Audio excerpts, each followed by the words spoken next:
What problems are troubling you? What's frustrating you, bothering you, worrying you? Want solutions? Want answers?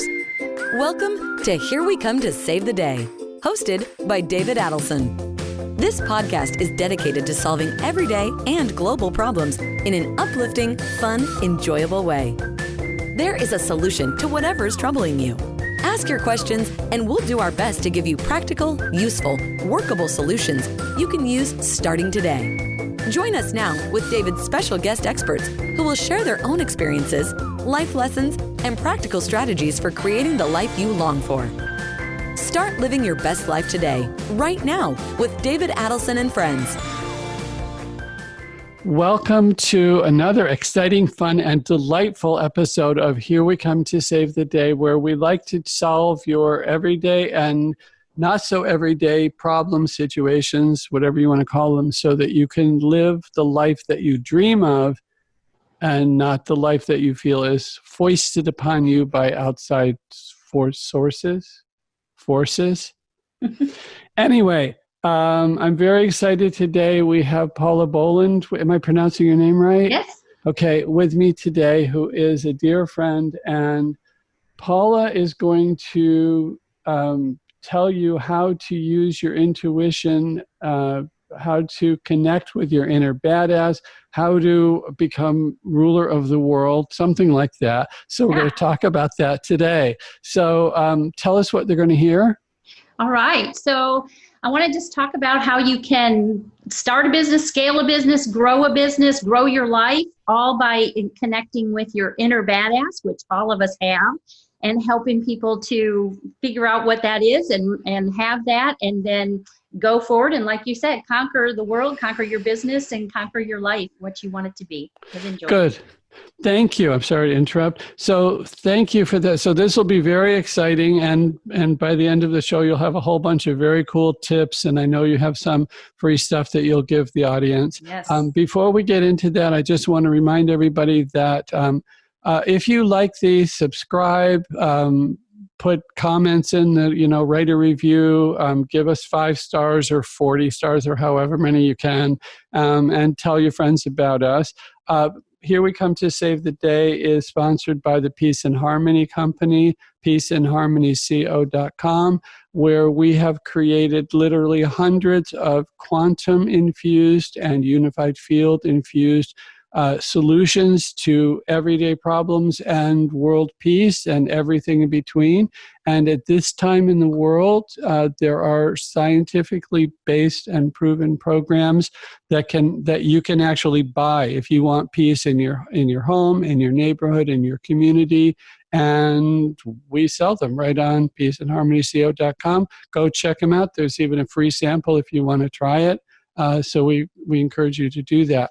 So let me tell you a little bit about Paula. It says, it has your name here too. It says Paula Bohland is an award-winning motivational speaker, author, dragon slayer, which I have issues with, podcaster, the badassery, and master business coach. She is passionate about assisting people in reconnecting with their inner guidance and power, obtain their highest potential, and live into freedom, success, and joy. We're going to talk about this first.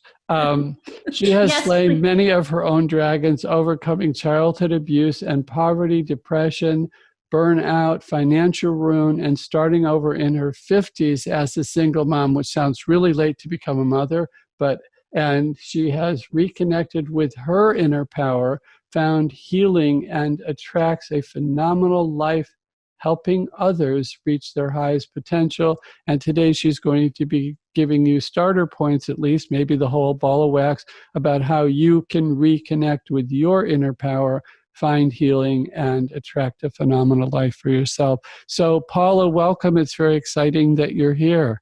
Thank you. I am thrilled to be here.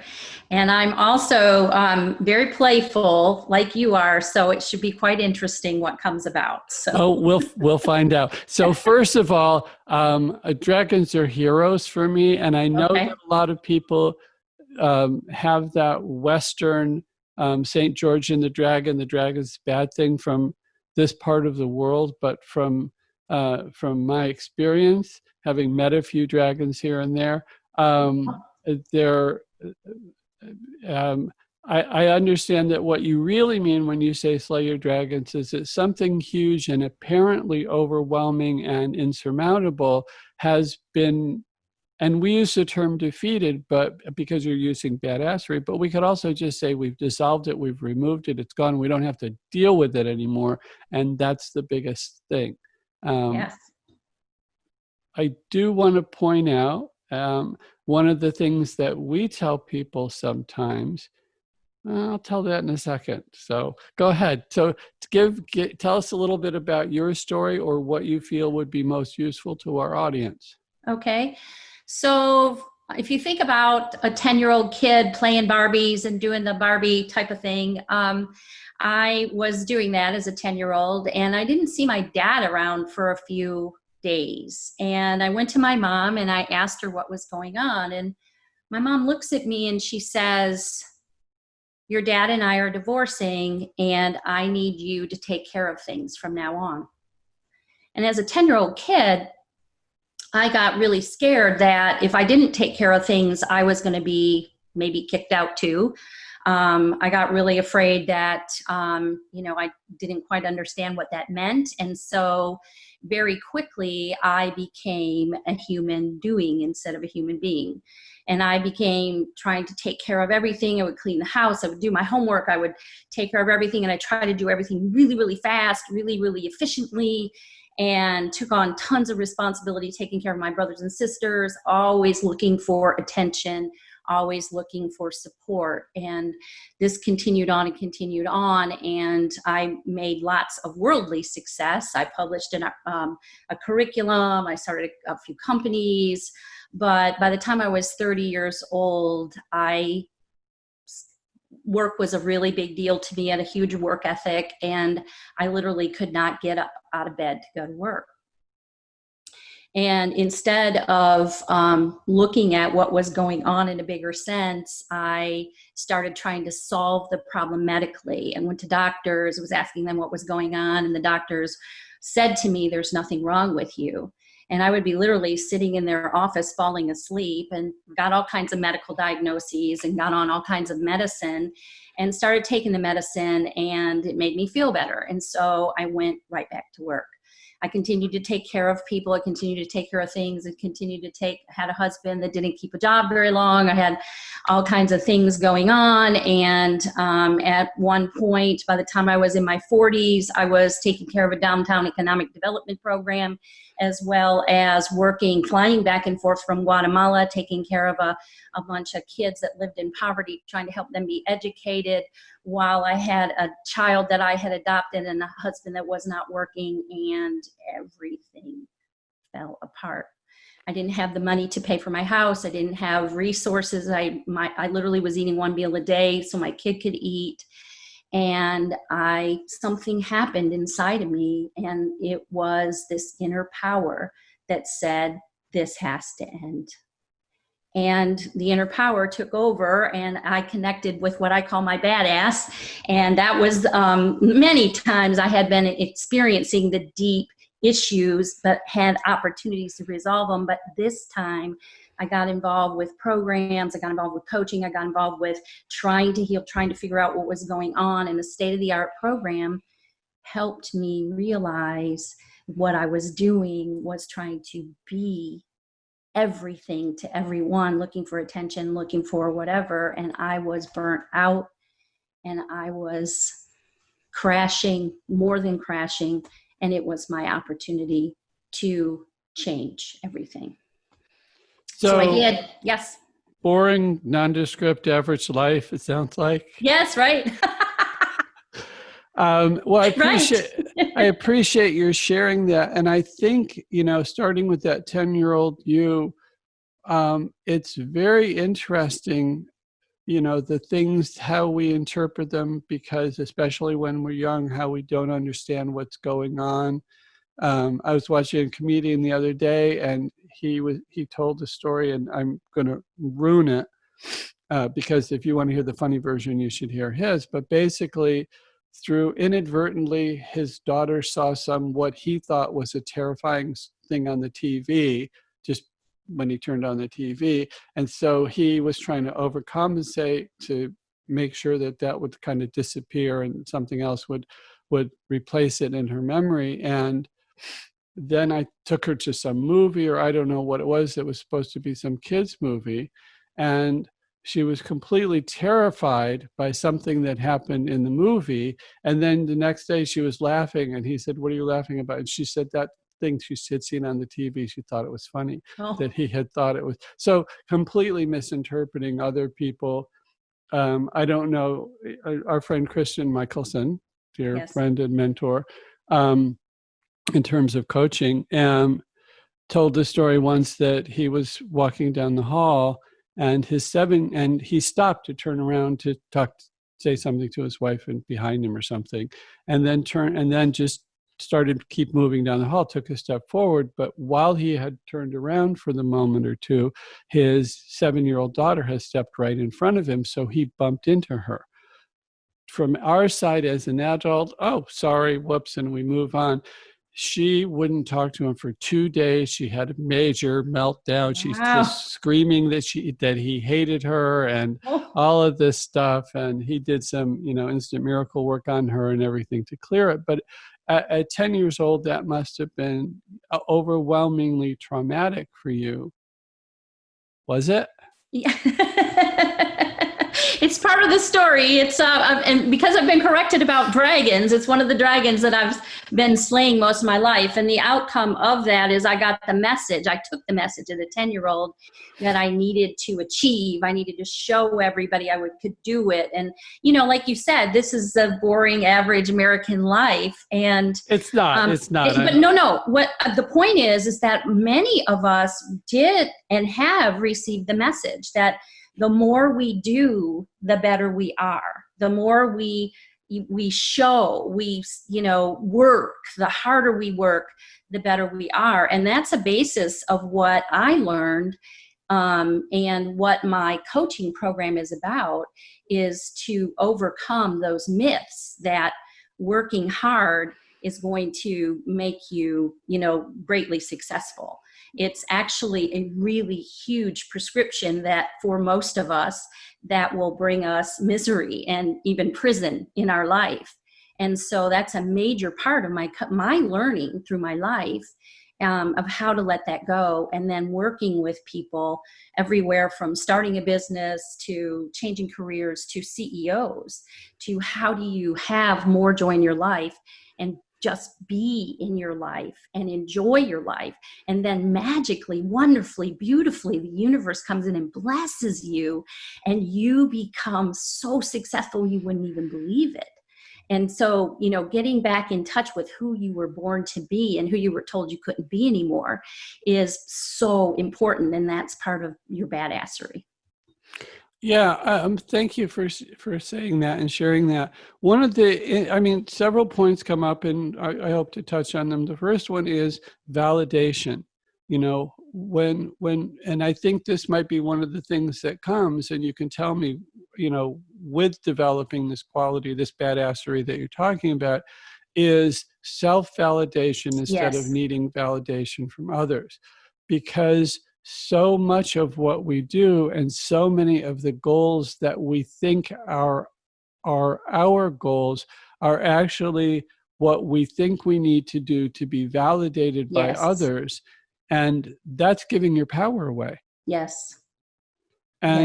And when we realize that the validation is within us and our connection to God or the divine or our own higher self or whatever, and we realize who do we really need to please? Because, even definitions of success are changing very dramatically now from what, we grew up with, you and I grew up with, which said, one of the biggest things in the world is if you don't have a job, if you don't have money, the big things, you have to have a title, you have to have money, and you have to be a productive member of society. And it's and tell me what your experience, what did you find as you connected to that inner badassery that you started feeling independent of? Yeah. Well, the first that happened is that I felt freedom. I felt like I that I did not have to what was perform, that I did not have to show. And so that freedom allowed me to get centered in my heart and really explore what it is, what it was I was passionate about, what my calling is, what my purpose is, and to start to look toward that and work toward that. And then that also allowed me to just sort of learn. And some of it was learning process through some things that you've done with me, and thank you very much. And other people have been fabulous mentors for me to connect, to align to the divine, to whatever you call it, your inner self, your inner badass, and to allow that to guide me, to literally go in and check on what the next idea was. What's the next thing I can have fun? I call it having more fun and profits. How can I have more fun and profits today? And once I got that and I got connected internally, things changed so significantly, financially, emotionally, my kid, my parenting, everything, and it continues to change. It's a journey for me. I'm not finished, but, yes, letting go of that need to show the world, and really settling inside and settling with our heart, my heart, was a sense of freedom.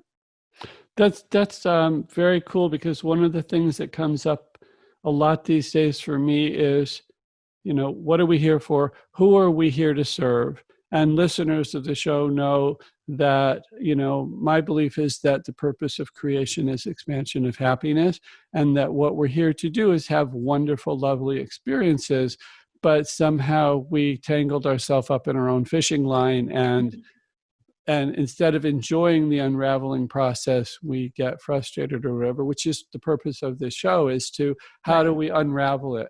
Right. So here's a question that comes to mind is, when you make that shift to stop saying, I need to show up and make other people happy, but I need to see what's going on inside,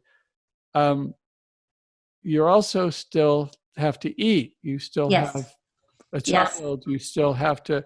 How did you navigate that, negotiate that? How did you get through that in a way that allowed you to not compromise your own, internal integrity?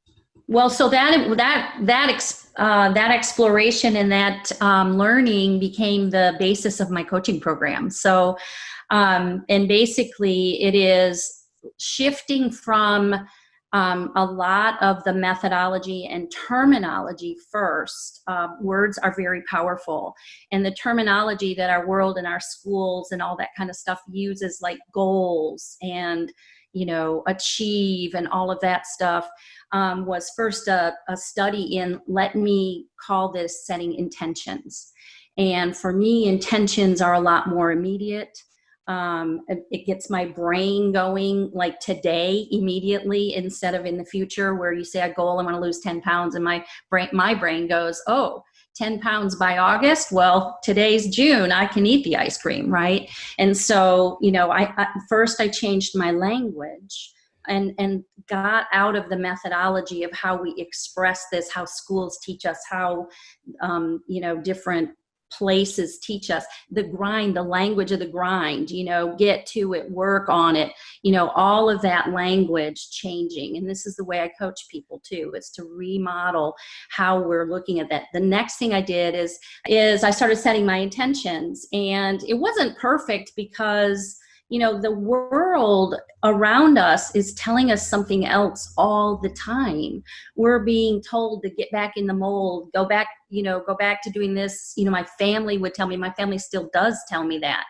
And so I had to find people. I had to find the power of proximity, other people that were speaking the new language I was speaking to support me and be part of it. My coach was great, part of that, but also other people. And so then once I got that language, I started setting up my intentions for the day, my intentions for the month, what I intended to happen. And I would consider the intention part of a whole story that is, and this is what I recommend, is that it's the whole story between you and your gut. If you can't find where else to find it, go to your gut. Go inside, just get settled, look at that lower gut part and ask open-ended questions. What should I do next? How do I make this better? During this time that I was unfolding this, I was literally broke. I couldn't, not pay, couldn't even pay attention. I couldn't pay, bills. I was not eating. So I literally would go and ask, what's the next right thing to do? What's an open-ended question, and set intentions based on that guidance. And very quickly, things started changing for me. Very quickly. I saw the results of it very quickly. And that's part of my coaching program as well. Most of the people that I coach, 90% of the people that I coach, see changes in their business and their lifestyle and their income in 90 days or less using this methodology over and over and over again. And so that started happening for me, and I was very appreciative. Money's coming. And then because that was happening, people were asking me, what are you doing? How are you doing this? How are you getting clients so easily? Because I decided to become a coach, and I went into that training to become a coach and teach this, what I was learning. And I was getting clients just fast. And I became a beacon, centered in my own power, my own badassery, a beacon where people were attracted to me and what was going on. And that happens over and over and over again. It'll help people, accountants, find clients. When you get centered in your own power and who you are, people are attracted to it. And so I hope that answers enough of it. And I know you had some questions. No, I mean, yes, I don't know that. All right. When you're saying that, I just, what I hear is, if you're a lamppost and you plug yourself in, turn yourself on and get yourself clear being, I'm a lamp post, I'm a light, not the lamppost itself, but I'm the light, then automatically the moths come. Those that are attracted to the light come. And I don't necessarily encourage our audience to want to attract moths unless that's your thing. But the point is that those who need the light come to the light. Those who appreciate the light come to the light. And so this idea of getting in touch with, who we are and what our inner purpose is very important and hugely self-empowering, because, in my own case, I knew for a lot of reasons growing up, including because both my mother and grandmother independently got readings from what we now call psychics, but they didn't back then.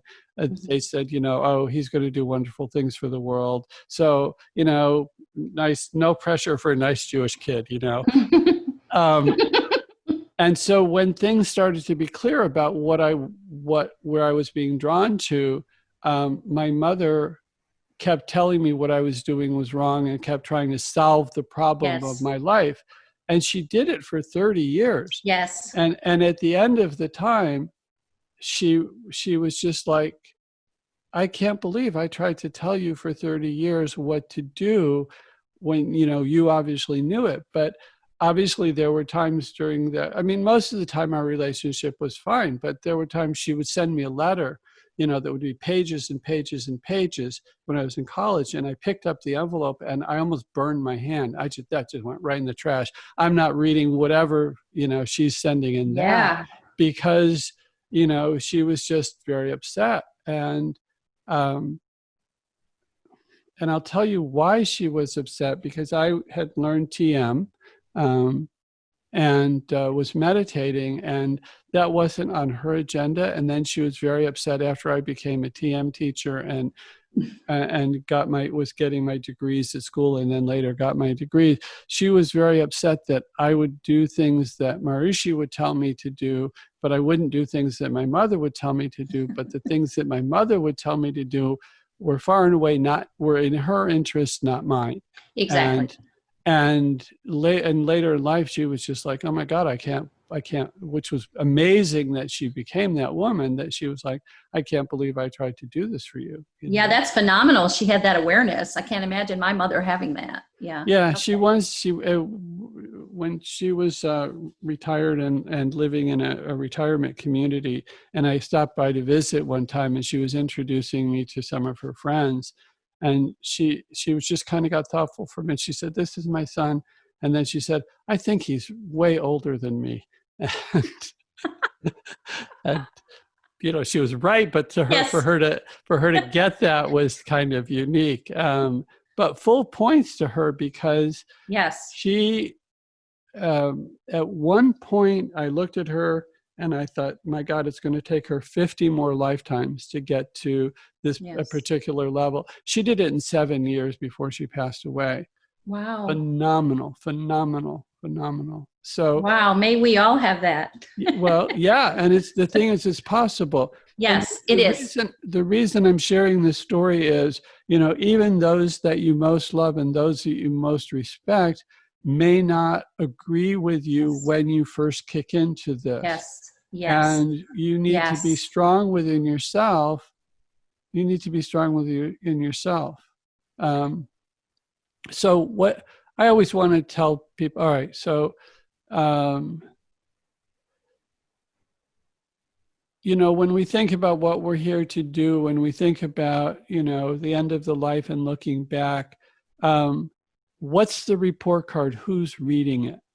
You know, and in those last moments of life, you know, there are people who say, I want this eulogy. I want to have a great eulogy when I leave, which basically says, I want to have a lot of people like me, and I want to have a lot of people have appreciated me for what I've done while I was here, which is not a bad thing to do. It's actually quite good to think about, what can I do that a lot of people will, you know, want to show up. My brother-in-law, when he passed away, more people showed up that they could fit in the room, and it was a big room because they knew they needed big people. A big thing.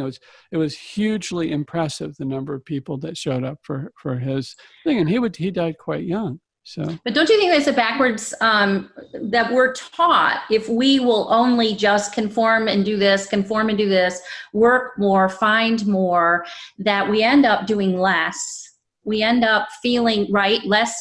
And when you stand in your own self, in your own power, in your own sort of check-in mechanism, and I can share how you do that so people have that takeaway, or how I do it in an easy way, you end up accomplishing so much more and helping the world so much more. So it's sort of an oxymoron, because you end up with the people that have just been so served and so given to, all by standing in your own badassery to begin with. Yeah, or returning to your own badassery. Yeah, because when you think of the people who do have large, it's not the guy who just showed up every work at did 9 to 5 or whatever it was, you know, 8 to whatever, because those people aren't making a huge impression and they aren't affecting a lot of people. It's the people that you're describing. Those are the people, excuse me, and whether or not we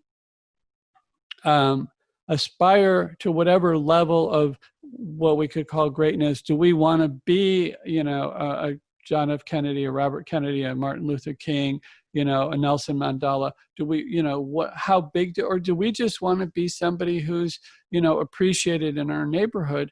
And to develop that, which I want to hear you talk about in a second, you know, sometimes it's just be nice to everybody, you know. But yes, the people who follow the rules imposed by a society who created those rules that were not in your best interest.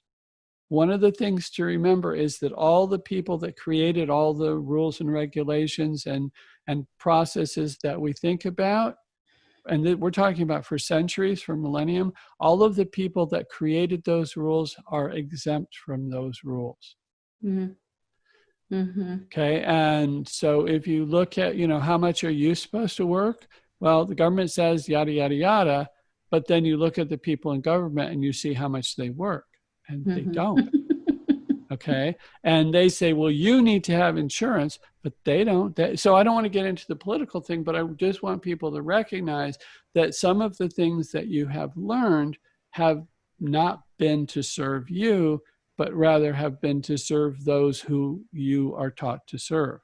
Right. So what I want to hear from you, Paula, is how do we get out of that? How do we awaken to the point that we can be self-sufficient, still, I want to say the term productive members of society. And by that, I mean, we're still adding to the culture, we'll say. And right. talk, because. Right. So, the first thing is that we don't go live on an island, right? And the first piece of it is to decide to learn, decide to look, and decision is so important. I made the decision that I was going to, change everything, that I was going to figure out how to do it, what other people were doing. So making the decision to invest in yourself, the decision to explore what messages are there, what you want, what you don't want, the decision to go inside and check it out. I'm talking about going inside yourself, the decision to talk to other people who are doing it and learn from them, maybe get coaching, maybe invest in programs, whatever it is. But the first thing is to decide. And that decision comes a lot of times based on what you want. And it can be very based on what you want in a worldly sense. So most of the people, far and wide, that come to me for coaching that change everything are not coming because they want to work less. They still believe they have to work really hard. They're not coming because they want to reconnect with their family and themselves and their inner self. What they're coming for is they want to make money. And they have decided that they're going to find out how. And many of them are, just trying to start something new, or they're CEOs that are just kind of stuck or whatever, and they've heard about what I do, or they've heard me speak, or they've met somebody, I have a big referral, and so they make the decision based on a worldly desire. So the first thing is clarity. Well, decide. And then the second thing is get clear about what is it you think you want. So it's okay. It's going to change over time. And I know that, and you know that too, but it's okay to come at this from worldly desires and trying to have somebody look at, why are you stuck? Why haven't you been able to get there? What's been happening?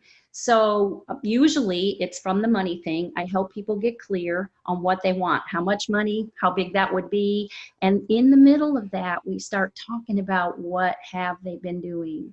And the story always comes present of how much working, how much they thought if they just worked 2 more, and they hadn't seen their family in years, they hadn't, all that story. And then we start to unravel that story. And that I call connection. Because you got to connect with yourself and the story. So, and then you also have to connect with other people who are doing it too. So you have some support, right? Because the rest of the world's still telling you the grind will solve it. This will solve it. So you have connection. And then you go inside from there. That's the next thing I teach people. After you get clarity, you get connection. And go inside and ask. What is it I want? What's the best way for me to get to $100 million? What's the best way for me to scale this business? What's the best way for me to have more fun and profits today? What's the best way? And then the really magic thing is answers will come. But the thing is, we've been taught to not listen to it. We've been taught in general not to learn from it, not to hear it. It's coming all the time, but we have to get quiet. We have to get centered.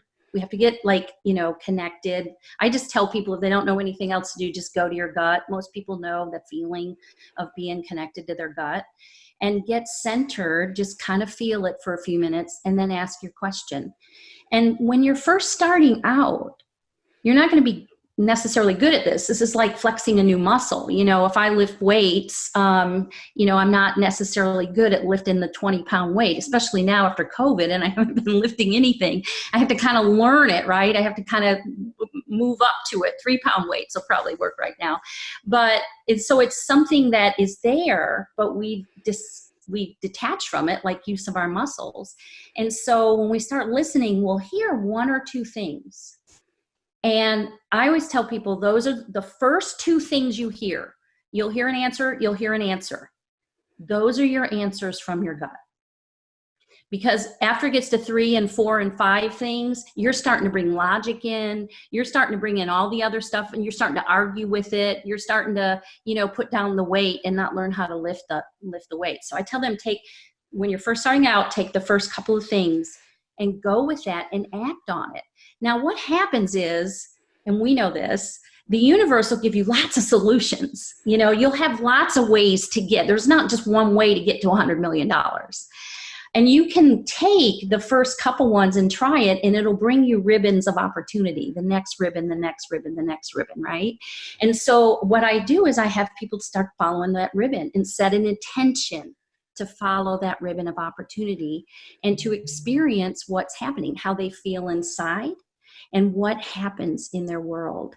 And it is so immediate. It is unbelievably immediate. It's a freedom one. People start going, woohoo! And then they also woohoo because they're having worldly success. They're making more money. Clients are coming to them, whatever. And then they get a little bit deeper with it. They get a little bit better with it. And then all of a sudden the gates explode and it comes. And I'm sure that something like that's probably been your experience, and I'd love to hear your take on my.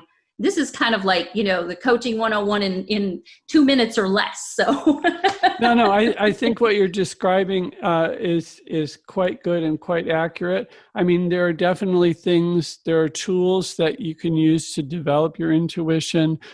Christian Michelson's Instant Miracle, obviously, yes. TM and yes. Certain types of meditation can be quite good. We have a downloadable program, both a video and an audio, on peaceandharmonyco.com, which is Higher Energies for Inner Power, or for Empowerment. I can't remember what the name of it is, but you can do that while play that silently. It's completely quiet. All the quantum infused and unified field infused programs are, and you can, and we have solutions to other things there, but you can go in and play that while you're meditating or while you're doing this exercise, and yes. It helps you get clearer and clearer. And you're absolutely right. When someone is first doing this, the answers are often what we would consider outrageous. Yes, yeah. They can be. I mean, they can, yeah, that's true. Yeah. I had an experience once where I was out of a job. I had 2 kids. We were okay for right then. And my inclination from the logical mind was I should send out hundreds of resumes and do all this. And instead I got inner guidance that simply said, just send out 7. And on this date, March 14th or whatever, I don't remember the date, which was like 6 or 7 weeks away, just send out 7 resumes. And on this date, it'll all work out. So it's like, okay, so now weeks are going by and I'm thinking, shouldn't I be doing something? Shouldn't I be doing something? Yeah. No, you're good. No, you're good. And one has to really develop a lot of faith and trust in oneself, in the higher powers, in God. And I'm going to tell you a secret, which is one of the things we're going to talk about next week on the Mastering the 5 Rules of Success in This New Time program, which is Divine Mother, God, Lord Christ, whoever you believe in. And if you're an atheist, then whatever you believe is the intelligence that keeps the universe together has your back. Yeah. It always has your back. And most of the time we're busy. It's like the parent who gets that when the kids are squabbling, that they've done some studies and they said when siblings start doing this little thing, that in most cases in 20 seconds it's resolved, but most parents jump at 2. Okay? Right. And then you have to have faith that they're not going to kill each other in 20 seconds. And the first couple times you're like, biting your nails and going, am I really supposed to let this play out? Well, depending on the severity of how often they're fighting, you might be thinking maybe they will, but Yeah, or the extent of whatever it is. But a lot of times it's just I want to. Anyway, it's that you have to have faith. You have to have trust that and allow yourself, in spite of the intellect saying. Right. So I'm going through this. I sent out the 7, so I felt okay. That was good that day. But 3 weeks in, 4 weeks in, 5 weeks in, I'm starting to go, very much. And my kids are 5 and 7, or no, 5 and 2, whatever they were. So I'm kind of hanging around, and everybody's, when you run into people in the grocery store or the in-laws or the parents, everybody, what are you doing for work? What are you doing for work? Yes. And you've got to say something.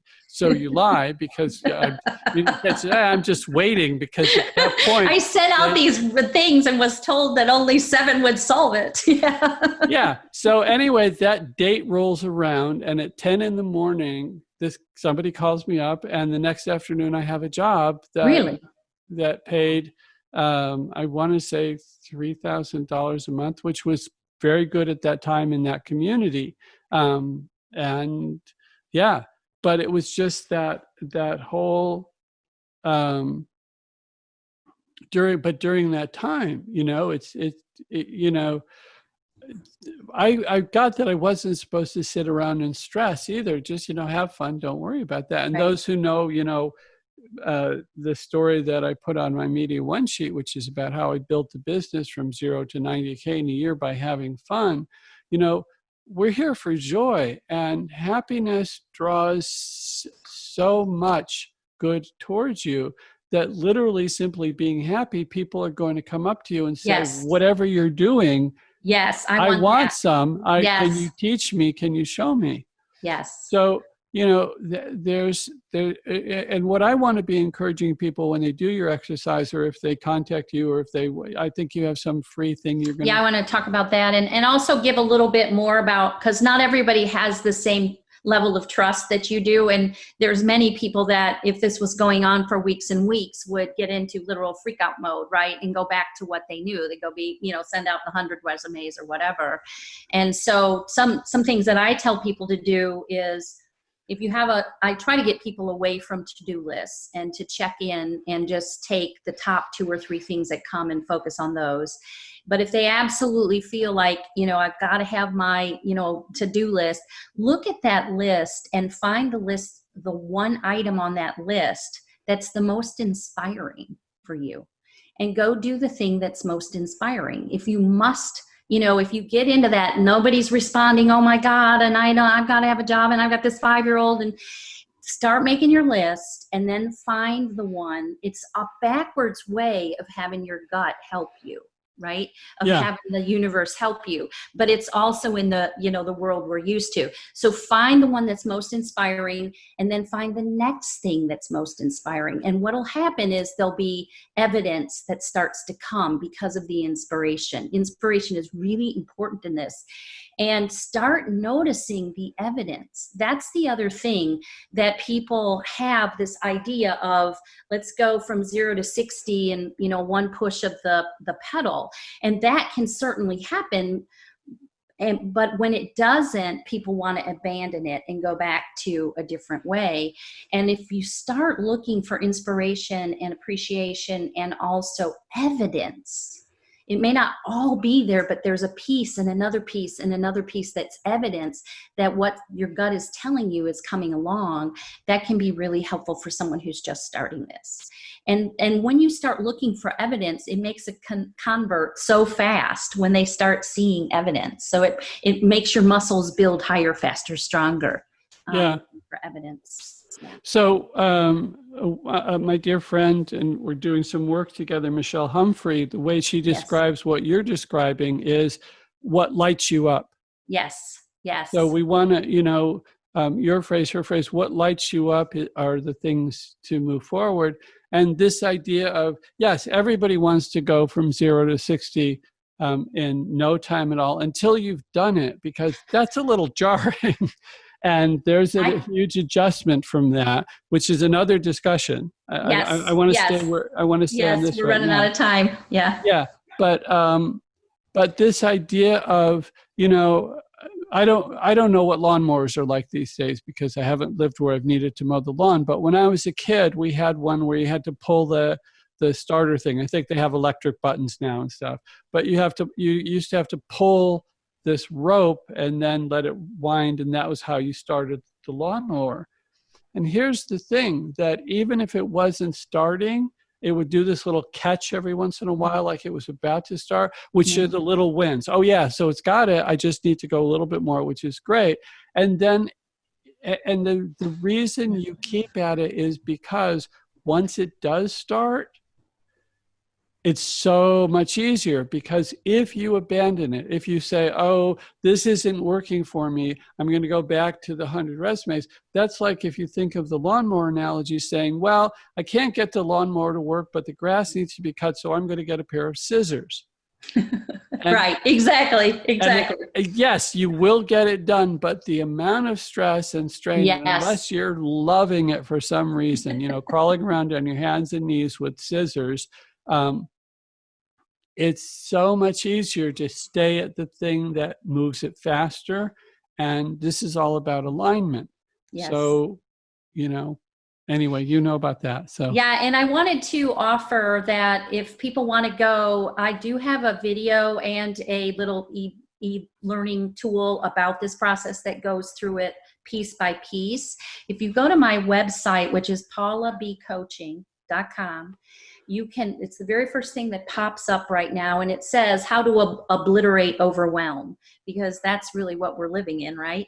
So just, get it, download it, and you can read over the step-by-step process, and also what to beware of, what to, acknowledge, and what to look for, of how you can use your intuition and you can put it, if you're not totally looking at, okay, I'm going to shift everything, I'm going to do something different. You can blend this too, and it'll still bring beautiful results. Just get in touch with your gut and use that. I mean, Steve Jobs does it. Oprah Winfrey does it. There's so many people that's how they lead their business, and they're doing something right. So you can, but it gives you the step-by-step of how you can get connected to yourself, how you can listen, how you can take, if you want action, or how you can appreciate it and move forward toward your intentions, toward what you want. You need to get a little bit clear on what you want, because, basically many times we're saying, oh, I just want to have a good life and I want to feel good. And the heavens are there to bless us, and they're there waiting to give us what we want. And then it's like we send a text that says, I want A, B, C, D, E, F, G, H, I, J, K, L, M, N, P, Q, R, S, T, U, V, W, X, Y, Z. And the universe is like, I'm going to wait until I know what you want, So if you get a little bit clearer on what it is, even if it changes, that will help, and your gut can help respond to it, because that is the alignment process. But go to my website, paulabcoaching.com. This document will come up, this little, sort of step-by-step e-learning. And then at the very end of it, if you want to watch a video, I'm a real believer in video, different ways of learning and that kind of thing. And that's my comfort level too. There's a video where I lead you through it. So you can obtain that very easily. So I would encourage you to go get that if you're hearing this now. And anybody who wants to sit with me and learn more about this and explode their business fast and get there and get to where they want to be in 90 days or less, glad to sit with you for a session and give you some real, information that's one-on-one for you, absolutely free. So again, you could do that at paulabcoaching.com. Okay, so Paula B, the letter B, not anything fancy. Right. Paula B Coaching, Paula, the letter B, coaching.com. It'll be in the show notes, and I encourage everyone who feels guided who feels drawn to this, to take advantage of this. We all need help, and even if we know exactly what to do, if we can find someone who's gone there before and can help us with shortcuts and everything, it can really make a difference in your life. That's why so many people are going to coaches. Go to somebody that you trust, that has been there, that who can get you where you want to go. I certainly encourage people to do that all the time. anything else you want to add? I do. The last piece of this is the clarity, the connection, connecting yourself, but there's also a piece of mindset there. And you've touched on it, and that is the belief. That is the getting to believing it can happen, finding the evidence and all of that, and believing in yourself and your self-worth. And sometimes that's the piece that has to be worked on first before all this other stuff will come. But it can happen really fast if you start checking in with your gut and get aligned. Yeah. So thank you so much. There's a lot of, we have a lot of solutions at peaceandharmonyco.com. And one of the solutions that we have is this podcast, Here We Come to Save the Day, where we're interviewing experts and success stories in so many different areas. I encourage you to listen to those, to take advantage of those. Of course, subscribe, review, 5-star share. Those are obligatory. Whatever. You should do what feels comfortable. So one of the things that you brought up was how important words are when people are starting out and they're getting there, setting their intention and everything. And Yes. I concur. I think one of the reasons that people have problems is they don't understand the power of words, and they have habits of saying things that are the exact opposite of what they want in life. And we really, really need to watch that. And I have a heartbreaking story once where we were in the hospital with when my son was going through something, and so we were in the hospital, and there was a woman there who was at meltdown, breakdown stage, because she was there because her 19 or 20-year-old son had just been in a car accident and broken his neck. And he was in the back seat, and the way he sat and everything, he just did it. And she was going around saying, I did this to him. I did this to him. I have been telling him over and over and over again his whole life, you're going to break your neck. You're going to break your neck. You're going to break your neck. You're going to break your neck. And it's a very hard way to learn a lesson of how powerful our words are. But so what I want to caution people is say what you want, not what you don't want. So, when you talk about that idea of starting when you're creating the intention, say the intention is, I want the $100 million that you talked about. Then you can't go around saying, you give me some examples that you've heard from your people. I know it'll be really hard. I know that I'll have to work all the time. I promise if I get it, I will do this and this and this and this for charity. And so all of these kind of limit hitches come in there. Yeah.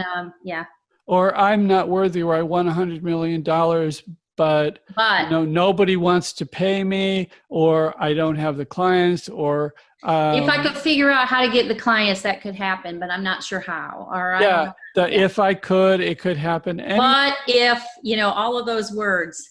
Yeah, or even just the habit of oh, I mess up all the time, or oh, I messed up again, or any of this, or the beating ourselves up, which we often do, or even, here's a big one, I'm sorry.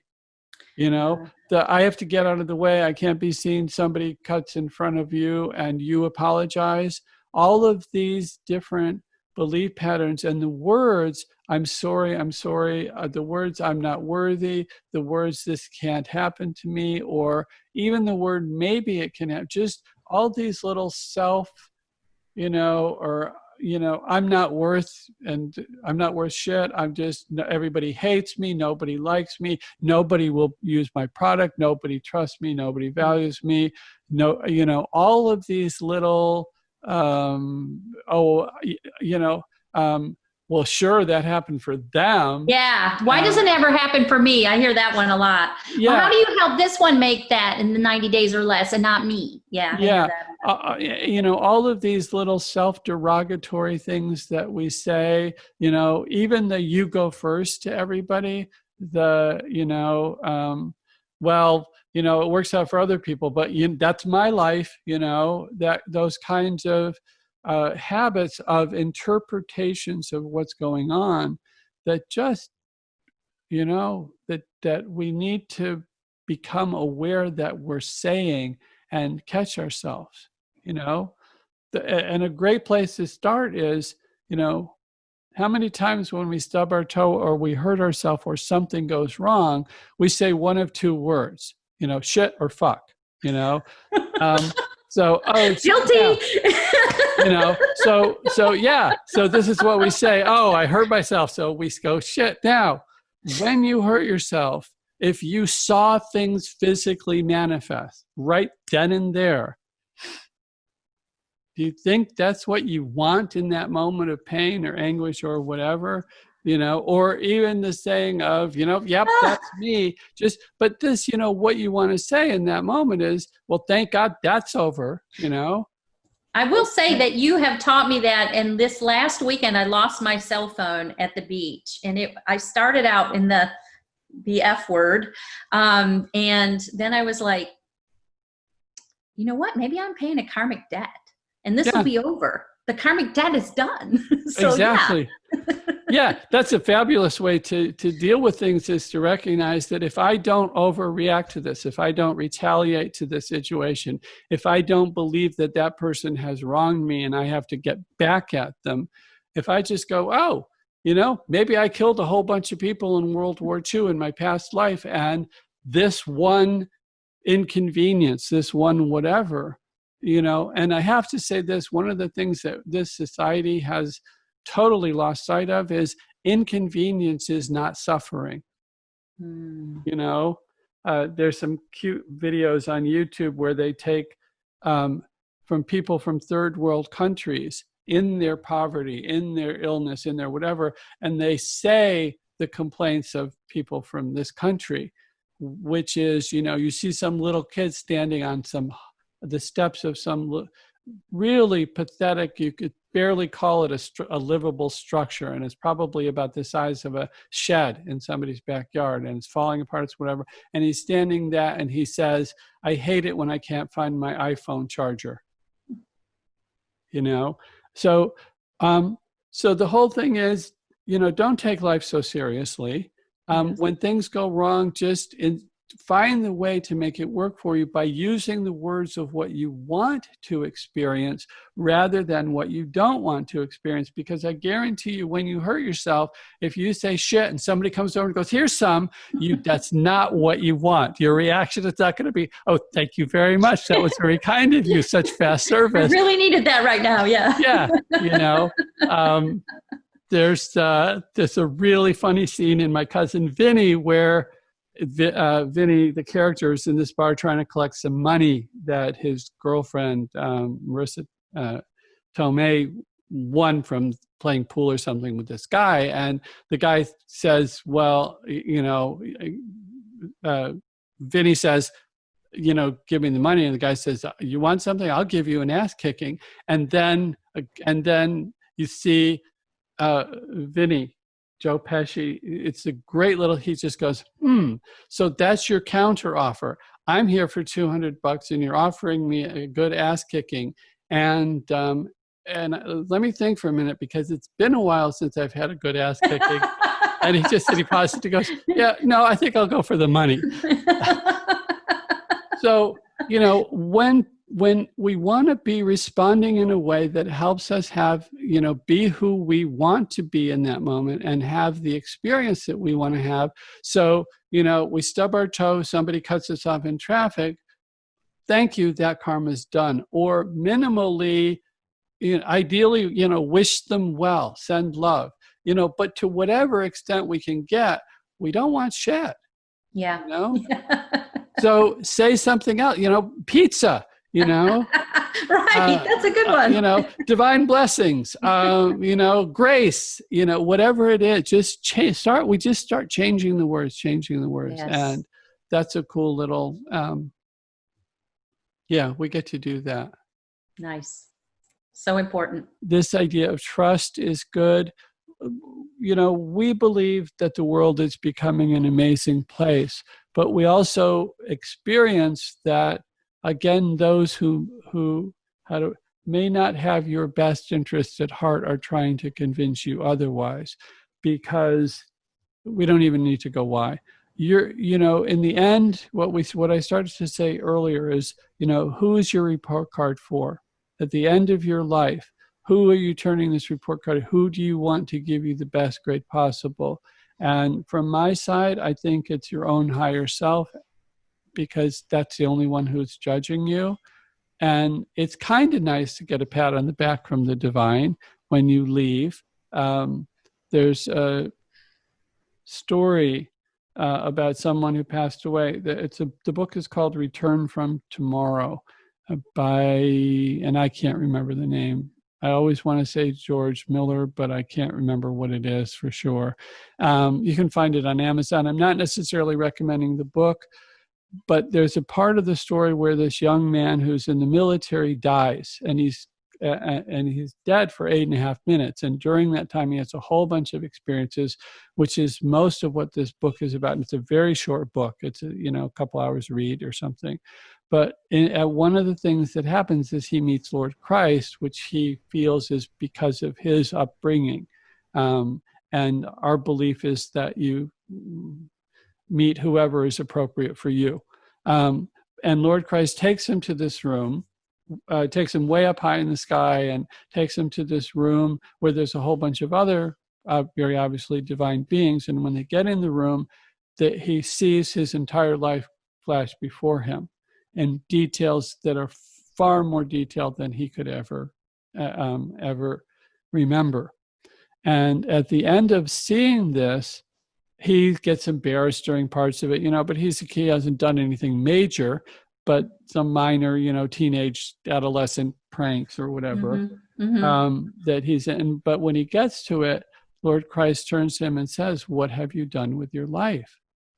And the kid's like scrambling, and he's like, his first thought is, "You just showed me everything way better than I could remember. Why are you asking me?" But because he's asked, he goes, "Okay, I got my Eagle Scout badge, whatever it was." And Lord Christ said, "That glorified you. What have you done with your life?" And in my own case, when I think of it, I'm not worried about, and I don't know whether this is the right thing to do, because for a lot of reasons that I'm not necessarily encouraging other people to do. Maybe you want the nice eulogy, maybe you want a lot of people, maybe you don't care whether there's a lot of people and you're more concerned with the divine. But my whole thing is, when I get to the end of this, will I have lived a life worth living? Will I have honored what's God, Lord Christ, Mother Divine, whatever? Are they going to say, "Hey, it looks like you had a good time, well done you," And there's a way where you can take this overly seriously, which I have for like 50 years, but not too long. And then there's a realization also that simply fully enjoying the gifts of this life from the divine is a life well spent. A little gratitude here and there and enjoying life immensely is a huge accomplishment in this life. So there's a huge range of possibilities of, when we start tuning into what we want to do. I think you mentioned it. Sometimes it's a 178-degree turn from what we thought we were here to do. And that's an adjustment. And that's why programs such as yours or other programs, our own Forever and Flow program, there are things that can be done that can help one get into alignment, make sure that who you're connecting to has your best interests at heart, is your own true higher self, or even better, if you can connect to the divine, which again, we have programs for. But, get some help, think about what you want, state the intention, and however firmly or gently your commitment level is, simply begin. You have nothing to lose by watching the video, reading the download, trying this, trying that, and just move as you can.